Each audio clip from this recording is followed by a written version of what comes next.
প্রিয় দর্শক, আপনাদের সবাইকে স্বাগত কুকউইথ মুক্তা চ্যানেলে। আজকে আমি আপনাদের সাথে গাজরের হালুয়া রেসিপি শেয়ার করব। দেখুন সেটা আমি কিভাবে তৈরি করছি। প্রথম আমি 6-7 পিস গাজর ভালো করে ধুয়ে পরিষ্কার করে নিয়েছি। এবার আমি মেশিনে কুড়িয়ে নেব।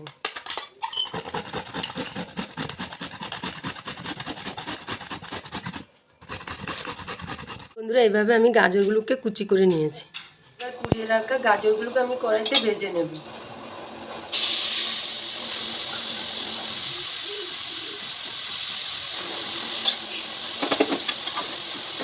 প্রথমে আমি কিছুক্ষণ ভেজে জল টানিয়ে নিয়ে তারপরে ঘি দেবো।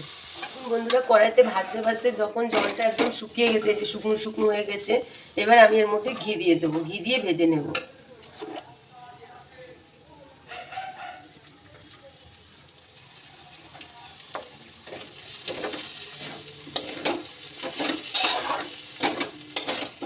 এবার গাজরগুলোকে আমি ঘি দিয়ে এভাবে আর কিছুক্ষণ নেড়ে চেড়ে ভেজে নেব।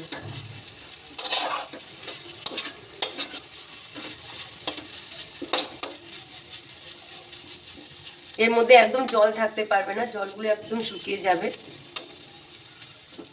এবার আমি 500 মতো গরুর দুধ আর 500 প্যাকেট দুধ নিয়ে দুধগুলোকে ভালো করে ফুটিয়ে নেব। এরপরে দিয়ে দেবো কয়েকটা তেজপাতা। এবার আমি দুধটাকে মিডিয়াম আঁচে কিছুক্ষণ ফুটিয়ে নেব, যাতে দুধটা গাঢ় ভাব চলে আসে। এবার আমি দিয়ে দেবো স্বাদ মতো চিনি, আপনারা আপনাদের স্বাদ অনুসারে দেবেন। এবার আমি ঘিয়ে ভেজে রাখা গাজরগুলোকে দুধের মধ্যে দিয়ে দিচ্ছি। এবার গাজরগুলোকে দেওয়ার পর ভালোভাবে নেড়েচেড়ে আমি 10 মিনিট ফুটিয়ে নেব। 10 মিনিট ফোটানোর পর আমি এর মধ্যে কাজু কিশমিশ দিয়ে দিচ্ছি। এবারে নামিয়ে নেওয়ার আগে আমি এর মধ্যে আরেক চামচ ঘি দিয়ে দিচ্ছি। দেখুন বন্ধুরা, কিছুক্ষণ ফুটানোর পর আমার গাজরের হালুয়া তৈরি হয়ে গেছে। আপনারা এই রেসিপিটি একবার বাড়িতে তৈরি করে খাবেন, আশা করি ভালো লাগবে। আর ভালো লাগলে ভিডিওটিকে একটি লাইক করে দেবেন আর আমার চ্যানেলটিকে সাবস্ক্রাইব করবেন।